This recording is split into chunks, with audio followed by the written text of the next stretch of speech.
This is episode 156 of the 1 Year Bible Reading Plan. This is the Law, Exodus 37 through 40, the Orthodox Study Bible. Now they made 10 curtains for the tabernacle. The length of one curtain was 28 cubits, and thus it was for all of them, and the width 4 cubits. They made the veil of blue, purple, spun scarlet, and fine twined linen, a work woven with cherubim. Then they put it on 4 posts of incorruptible wood overlaid with gold, and their capitals were gold, and their 4 bases were silver. For the tabernacle of testimony, they made the veil of the door blue, purple, spun scarlet, and fine twined linen, a woven work with cherubs. And they made its 5 posts with their rings, and they gilded their capitals and bands with gold, but their 5 bases were bronze. Then they made the court toward the south, and its curtains were of fine twined linen, 100 cubits symmetrically. There were 20 posts for them with 20 bases. On the north side they were 100 cubits symmetrically.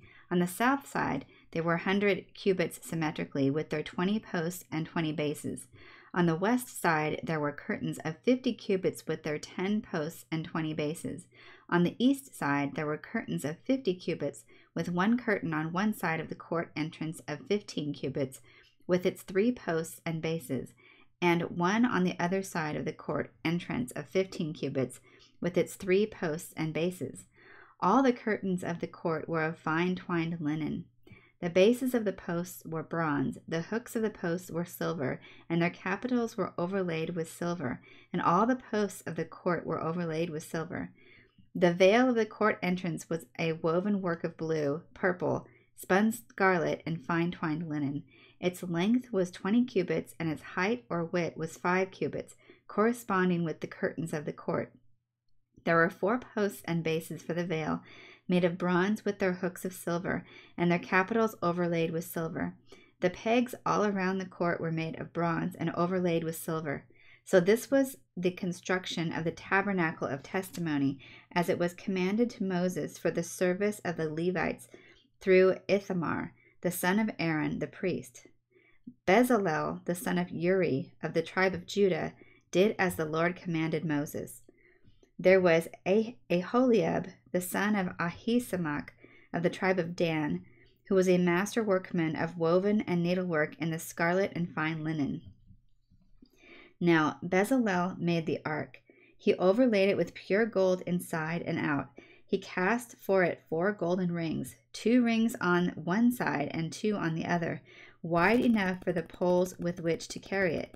He also made the mercy seat above the ark of pure gold, and 2 cherubim of pure gold, a cherub at one end of the mercy seat and one at the other end, spreading out their wings above the mercy seat. Then he made the table of offertory of pure gold, and cast for it 4 rings, 2 on one side and 2 on the other, wide enough for the poles with which to carry it. Then he made the poles of the ark and the table, and gilded them with gold. He also made the utensils of the table, the dishes, the censers, the cups, and the pitchers for pouring drink offerings of gold. He then made the lampstand to give light of gold, both its solid stem and the branches on each side thereof, and the blossoms projecting from its branches, 3 on one side and 3 on the other, symmetrical to one another. As to the lamps on top of them, almond blossoms budded from them, and there were sockets to hold the lamps, the 7th of which was atop the lampstand itself at its summit, all of solid gold. The 7 lamps, their snuffers and funnels, were also made of gold. Then he overlaid the posts with silver and cast golden rings for the posts. And he gilded the posts supporting the veil with gold, and made the hooks of gold. He also made the rings of the tabernacle of gold.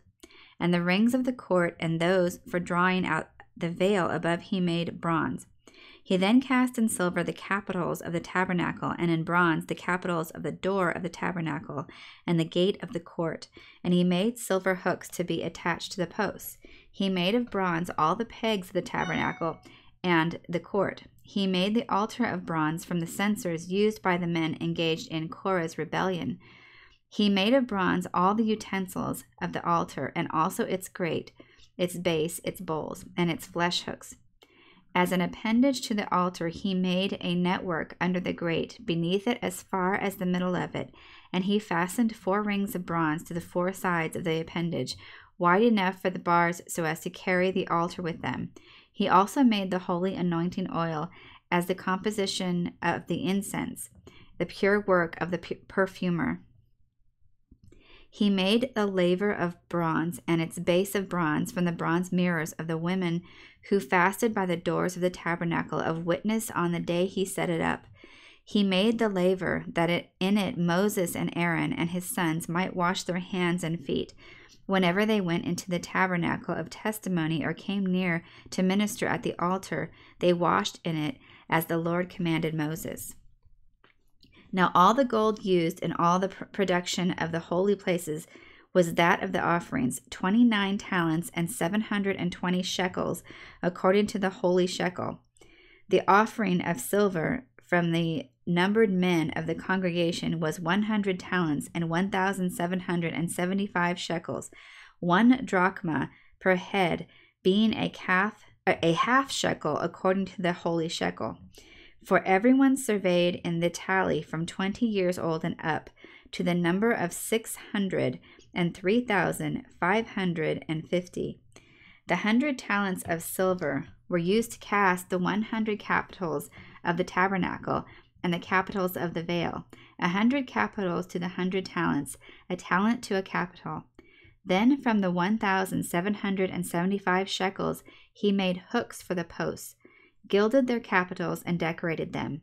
The bronze from the offering was 70 talents and 1,500 shekels, and with it they made the bases for the doors of the tabernacle of testimony, the bases for the court all around, the bases for the court gate, the pegs for the tabernacle, the pegs for all around the court, the bronze appendage of the altar, all the vessels of the altar, and all the instruments of the tabernacle of testimony.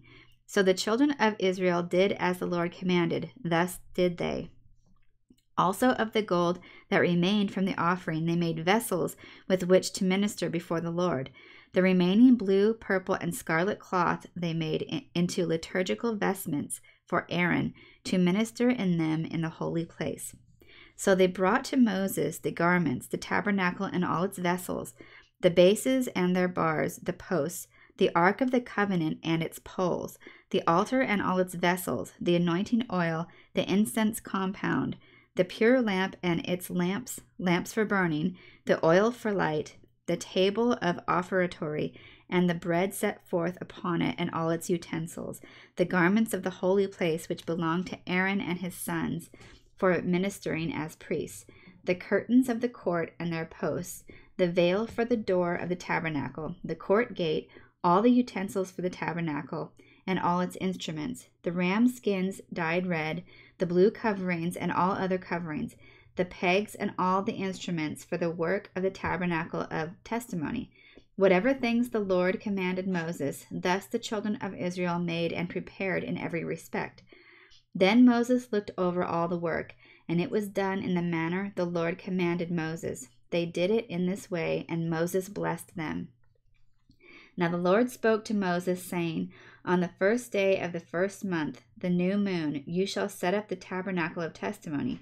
You shall put in it the ark of the testimony, and cover the ark with the veil. You shall bring in the table, and lay out its offering, and bring in the lampstand, and install its lamps. You shall also set the altar of gold for the incense before the ark, and put up the veil for the door of the tabernacle of testimony. Then you shall set the altar of the burnt offerings before the door of the tabernacle of the testimony. You shall put a covering over the tabernacle and consecrate everything pertaining to it. You shall take the anointing oil and anoint the tabernacle and everything in it, and you shall consecrate it and all its utensils, and it shall be holy. You shall anoint the altar and burnt offerings and all its utensils, and consecrate the altar. The altar shall be most holy. Then you shall bring Aaron and his sons to the doors of the tabernacle of the testimony and wash them with water. You shall put the holy garments on Aaron and anoint and consecrate him, that he may minister to me as priest. You shall also bring his sons and put garments on them. You shall anoint them as you anointed their father, so they may minister to me as priests. for their anointing shall surely be an everlasting priesthood throughout their generations. Thus Moses did, according to all the Lord commanded him, so he did. Then it came to pass in the first month of the 2nd year after their departure from Egypt, on the 1st day of the month, the tabernacle was set up. So Moses set up the tabernacle, placed the capitals, inserted the bars, and set up the posts. He spread out the curtains over the tabernacle and put the veil of the tabernacle on it above, as the Lord commanded Moses. Then he took the testimonies, put them into the ark, and inserted the poles under the ark. He then brought the ark into the tabernacle, hung up the veil of the covering, and partitioned off the ark of the testimony, as the Lord commanded Moses. He put the table in the tabernacle of testimony, on the north side of the tabernacle of testimony, outside the veil of the tabernacle. He also set the bread of the offertory upon it before the Lord, in the manner the Lord commanded Moses. Then he put the lampstand in the tabernacle of testimony, on the south side of the tabernacle, and he placed its lamps before the Lord, as the Lord commanded Moses. He also put the gold altar in the tabernacle of testimony in front of the veil, and he burned the incense compound on it, as the Lord commanded Moses. Then he put the altar of burnt offerings before the door of the tabernacle. He also set up the court all around the tabernacle and the altar. So Moses finished all the work. Then the cloud covered the tabernacle of testimony, and the tabernacle was filled with the Lord's glory. But Moses was not able to enter the tabernacle of testimony, because the cloud overshadowed it, and the glory of the Lord filled the tabernacle. Whenever the cloud ascended from the tabernacle, the children of Israel prepared to depart with their belongings. But if the cloud did not ascend, they did not prepare to depart until the cloud ascended. For before all Israel, throughout all their journeys, the cloud was above the tabernacle by day, and fire was over it by night. That concludes installment number 156 of the 1-Year Bible Reading Plan. I hope you enjoyed that reading.